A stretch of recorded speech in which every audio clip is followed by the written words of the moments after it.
Growing up, our house was like a fortress of strict rules and sharp expectations. I'm Emily, by the way. My dad, Richard, co-owned a big tech company and believed in running our family like a corporate boardroom. My mom, Helen, stayed at home, her life revolving around maintaining the perfect household and making sure me and my sister, Anna, stayed on track, her version of track. Anna, 3 years my senior, was the star child. She aced everything without even trying. Or so it seemed to me, always stumbling in her shadow. Our parents, especially Dad, made it clear they had high hopes for us. Hopes that pretty much mapped out our entire lives: top grades, elite college, prestigious careers. This particular evening was like any replay of a tired old sitcom. Dinner was tense. The clinking of cutlery on fine china always seemed louder when the air was thick with expectation. Dad's eyes darted from Anna to me, like he was mentally tallying points on some parental scoreboard. "So, Anna, your economics teacher called today. She's impressed with your latest project. Said it was college-level work," Dad announced, his voice tinged with pride. Anna smiled, the perfect daughter glow up on full display. "Thanks, Dad. I really pushed myself with this one." His gaze swung to me. "And Emily? How are your grades?" "Still struggling with calculus, I hear." The food in my mouth turned to sawdust. I nodded, not trusting my voice. Anna's eyes flickered my way, a glimmer of sympathy before she quickly masked it. "Math isn't my thing, Dad. You know I'm more into." "Math is everyone's thing if they put in the effort," he cut me off. His tone wasn't mean, just matter of fact, as if he was discussing the weather or a stock market trend. Mom chimed in, her voice softer but no less insistent. "Your father's right, Emily. You can't just give up because something doesn't come easily. Look at Anna. She works hard. Why can't you be more like her?" I bristled. "I do work hard. Just not at things that matter to you." Dad's eyes narrowed. "What does that mean?" "It means I have other interests. Like art." He scoffed, shaking his head. "Art is a hobby, Emily. It won't pay your bills or build a future. You need to be realistic." I pushed my chair back, the leg screeching against the tile floor. "Excuse me, I need some air." As I left, Dad's voice followed me. "We're only saying this for your own good, Emily." Outside, the cool evening breeze was a small relief from the stifling dining room.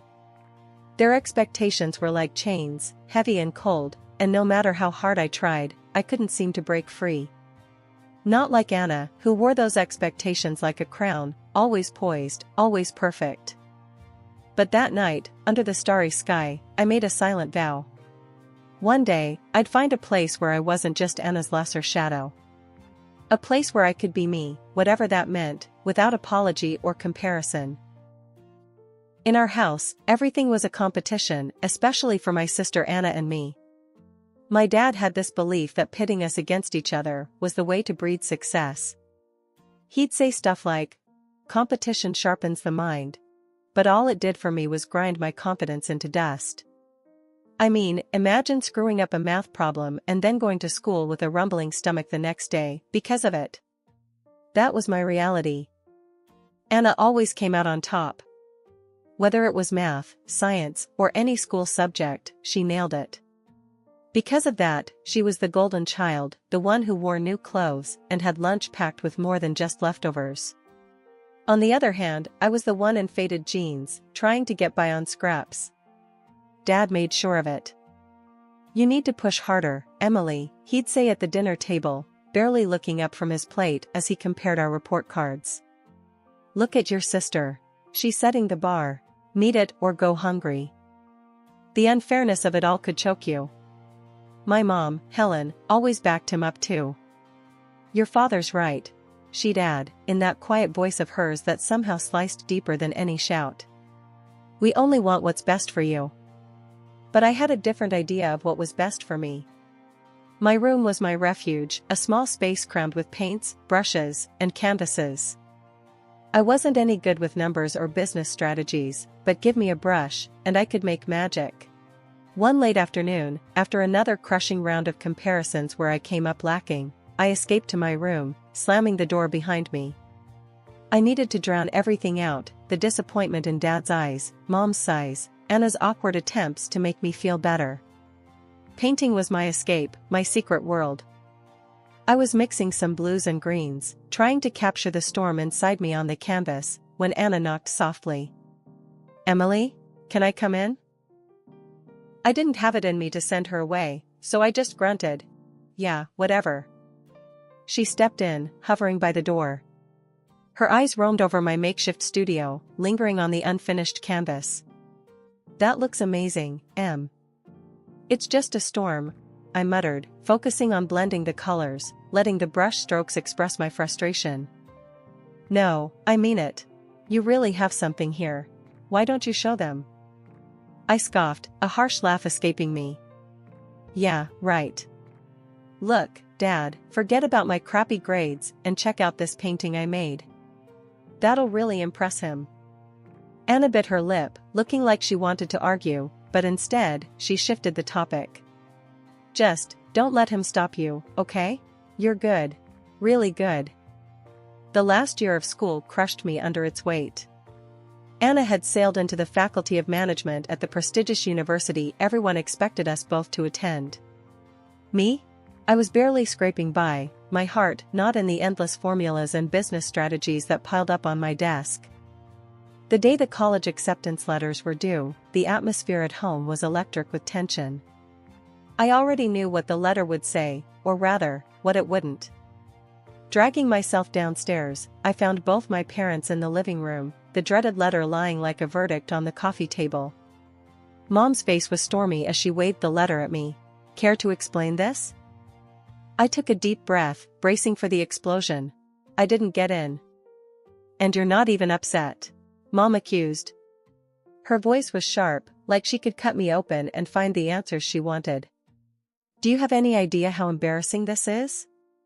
Your sister got in with flying colors, and here you are, failing." "I'm not Anna," I shot back, my patience fraying. "That's the problem. You never try hard enough. You're going to end up a stupid beggar." Her words stung, but not as much as they used to. I was too tired, too worn down from fighting a battle I never chose. "I don't want to be a businesswoman," I said quietly, the truth finally spilling out. "I want to be an artist." The room went deadly quiet. Dad, who had been silently brooding by the window, turned sharply. His voice was cold and furious. "You want to what? Throw your life away?" "It's my life," I retorted, feeling a spark of defiance. "Not yours. I've never wanted this. I've never wanted any of this." "You ungrateful child," Dad hissed, his face red with anger. "If you think you can choose such a worthless path, you can get out. Get out and don't come back." His words hung heavy in the air. I looked from him to Mom, who was shaking her head, tears of frustration, or was it disappointment, in her eyes. "Fine," I said, my voice steadier than I felt. "I'll leave. I don't need this. I don't need any of you." As I stormed upstairs, my heart pounded so loudly I could barely hear my parents arguing in the background. I shoved my clothes, my sketchbooks, a few cherished art supplies into a bag. With each item, I felt a chain breaking, a piece of the old, suffocating life falling away. When I walked out the door, suitcase in hand, Dad's final words were a cold goodbye. "You're no daughter of mine anymore." I stepped out into the unknown, the evening air cool and slightly biting against my face. It was scary, and for a moment, I didn't know what to do or where to go. But as I walked down the street, the weight of years of expectations lifted off my shoulders, and I realized I was free. The only place I thought of going was Grandma's. She had always been the soft counter to Dad's strict rules, a quiet rebel who nurtured my love for painting, despite his disapproval. So, with my world turned upside down, I found myself dragging my suitcase up her garden path, the familiar scent of her rose bushes somehow reassuring. Knocking on her door, my heart was thumping wildly, half out of fear, half out of relief. When she opened the door and saw me standing there, her expression shifted from surprise to concern in a heartbeat. "Emily, what in the world?" She didn't finish her sentence, just pulled me into a warm hug that smelled like vanilla and fabric softener. "I left home, Grandma," I managed to say, my voice muffled against her shoulder. Come in," she ushered, leading me into the cozy kitchen where a kettle was already whistling on the stove. Once we were seated at her table, a cup of tea in front of each of us, I told her everything. How Dad had disowned me, how Mom just stood there, how I couldn't bear to live under their roof a moment longer. Grandma listened, her eyes softening with each word I spoke. "You did what you had to do, dear," she said once I'd finished. "And you'll always have a home here with me." Relief washed over me, the tension I'd been carrying dissipating slightly. "Thank you, Grandma. I don't know what I would do without you." She reached across the table, squeezing my hand. "Now, tell me about your plans." "I know you, Emily. You must have a plan." Taking a deep breath, I shared my secret hope with her. I applied to the Institute of Arts. On the internet, quietly. I didn't tell Mom and Dad. Grandma's face broke into a wide smile. "That's wonderful. Following your heart, that's my girl."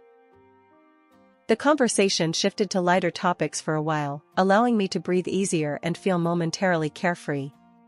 But later that evening, as we were cleaning up after a dinner of her homemade lasagna, my phone buzzed with an email notification. I checked it, not expecting much. "It's from the Institute of Arts," I said, a knot forming in my stomach. Grandma dried her hands quickly and came over to stand beside me. "Well, open it, dear," she urged, her voice tinged with excitement. With a shaky hand, I tapped on the screen and read the contents of the email, my eyes widening with each word. "I got in, Grandma.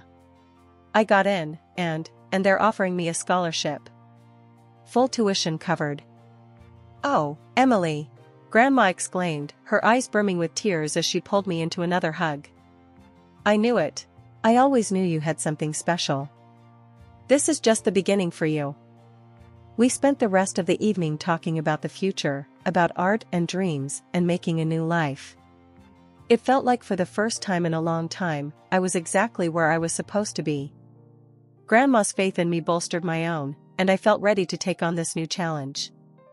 A few days later, Grandma accompanied me to the institute to finalize my registration. Walking through the halls filled with vibrant art and buzzing with creative energy, I felt a sense of belonging that had eluded me for years. "You're going to do great things, my dear," Grandma whispered as we left the administration office, my enrollment confirmed. Living on campus was a world away from everything I'd known. For the first time, I was not just studying what I loved, I was immersed in it. The transition wasn't easy, though. Drawing had been something I sneaked around doing back home because my parents had made it clear they didn't see a future in it for me. But here, at the Institute of Arts, it was my life. My first year was tough.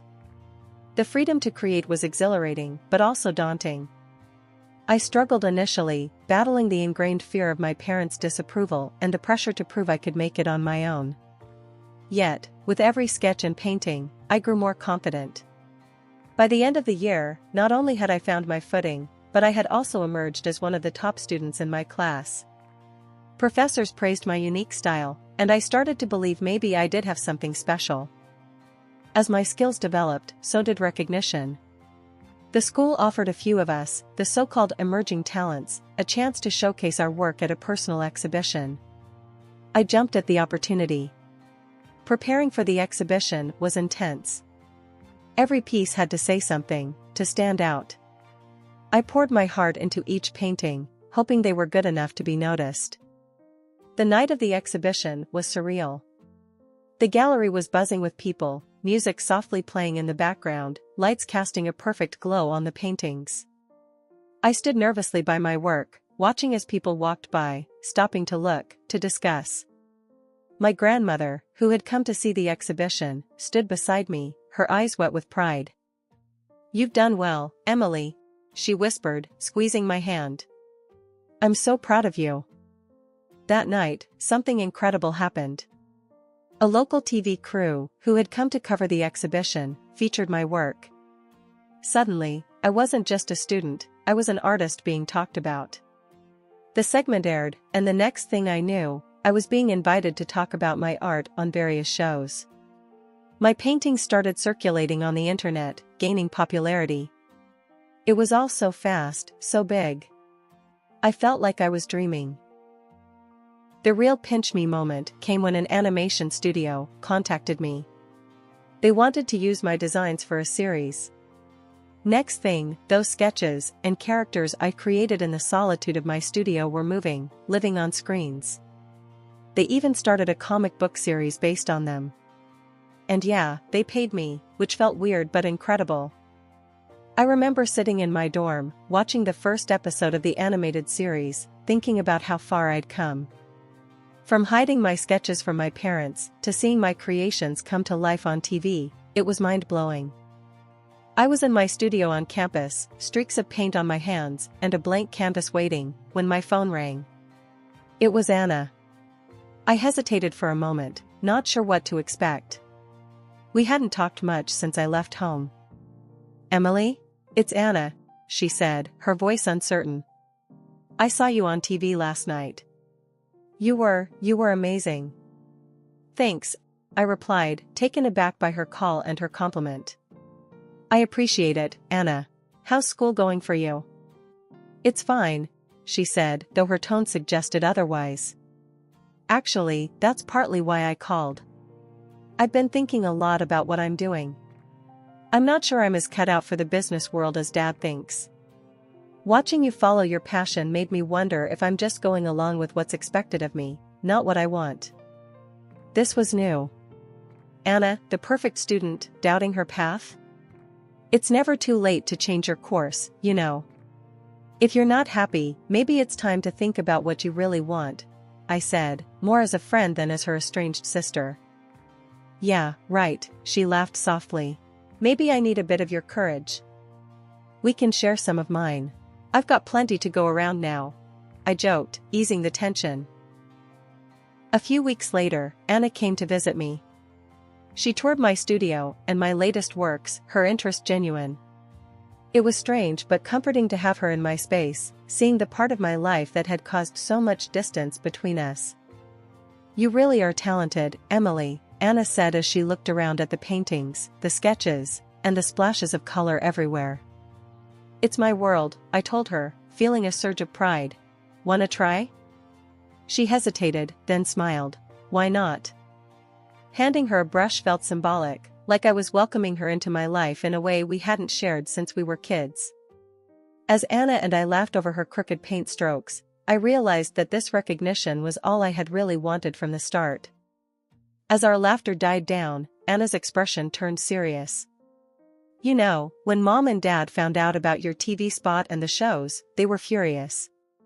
Dad said you're defaming the family name with your doodles. They really don't get it, Em." The word stung, but I wasn't surprised. "Let them think what they want," I said, shrugging. "I'm not living for them anymore, Anna. I'm living for me. And for the art." "Yeah," Anna nodded, looking around at all the colors and shapes that filled my world now. "You've built something beautiful here, Em. Don't ever let them tell you otherwise." Hearing that from Anna, knowing that she saw the value in what I was doing despite our parents' disapproval, meant everything. It solidified my resolve to keep going, no matter what they said or did. I was an artist, and that was something no one could take away from me. It had been 6 months of peace and creativity when it all came crashing down during one of my exhibitions. I was showcasing some of my latest work, which had drawn a decent crowd, buzzing with chatter and admiration. That's when my parents stormed in, their faces thunderous. My father, his face red with anger, scanned the room until his eyes landed on me. Without hesitation, he marched over, my mother trailing behind him, her eyes darting nervously around the room. The moment he reached me, he erupted. "This is what you left your family for? These ridiculous paintings?" He gestured wildly at my art hanging on the walls. "You're shaming us, Emily. You think this is a real job? Artists are just drug addicts pretending to be profound. I was stunned, words failing me as his voice echoed off the gallery walls. Before I could gather my thoughts, he lunged at one of my paintings, his hands clawing at the canvas. I gasped, stepping forward, but the gallery organizer was quicker. He called security immediately. "Sir, you need to leave. Now," the organizer demanded, as two guards quickly intervened, pulling my father away from the damaged artwork. The aftermath was a blur of apologies from me to the guests and the gallery owner, assurances that this was an isolated incident. But the damage was done. The evening was ruined, and so was my mood. Over the next few days, my phone was bombarded with texts from both of my parents. Each message was a dagger, full of accusations and predictions of doom. "You'll come crawling back once you realize the real world isn't kind to dreamers," one read. "You think you're successful? This is just a phase," said another. I tried to ignore them, but each beep of my phone brought a fresh wave of anxiety. It wasn't until I received an email notification about the animated series based on my artwork that I found a sliver of vindication. The series had just crossed another 1,000,000 views, and the comments were overwhelmingly positive, praising the creativity and unique style. Fueled by a mix of anger and pride, I copied the link to the YouTube page and sent it to my parents with a simple message: "See for yourself." After that, the messages stopped. Their silence was louder than all their criticisms combined. Maybe, just maybe, they had watched the videos and read the comments. Perhaps they finally understood that my art was something real and valued by others, even if they couldn't see it themselves. 2 years had flown by when my sister Anna called me with news that shook our family to its core. Dad had lost his business due to a betrayal by a foreign partner, and they were financially ruined. They had to sell the house and move into a small apartment. What's more, Anna decided to leave the prestigious university she never truly loved and was planning to transfer to another college to study landscape design, something she was genuinely passionate about. During the holiday season, I visited Grandma's house, where Anna was now staying. She was beaming with genuine happiness, a stark contrast to the stressed sister I remembered. "I've got a scholarship, Emily," she told me as soon as I walked in. "I'm finally studying what I want, and I'll be living here with Grandma." "That's amazing, Anna. I'm so proud of you," I replied, embracing her tightly. Grandma joined in, hugging us both. "You girls are so talented," she said, her eyes twinkling with pride and love. Over the next 3 years, my career as an artist flourished. My paintings were featured in top galleries across the country, and I managed to carve out a name for myself in the competitive art world. My work sold for substantial amounts, allowing me to live comfortably and continue pursuing my passion. However, the past has a way of catching up. One day, as I was setting up a new series of paintings in my studio, my parents walked in. The sight of them was startling. Dad looked frail and worn, a shadow of his former self, and Mom was dressed far more modestly than I had ever seen. "Emily, we need to talk," Dad began, his voice weak but urgent. I nodded, leading them to a small sitting area in the corner of my studio. "What's going on?"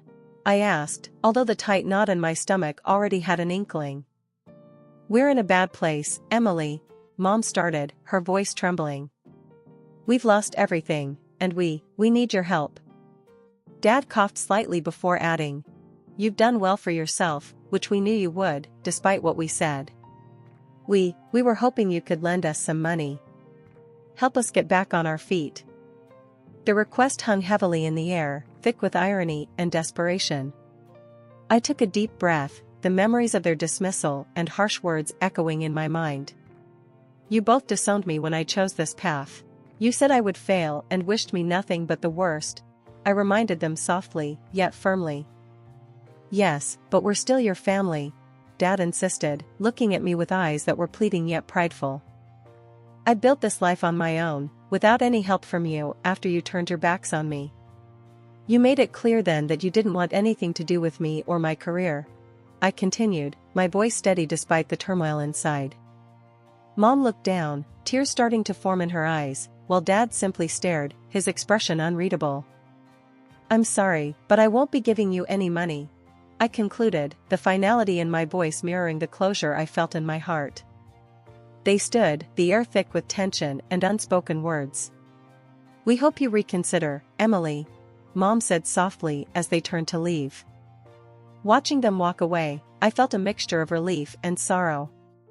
It was a difficult decision, but necessary to protect the life and boundaries I had fought so hard to establish.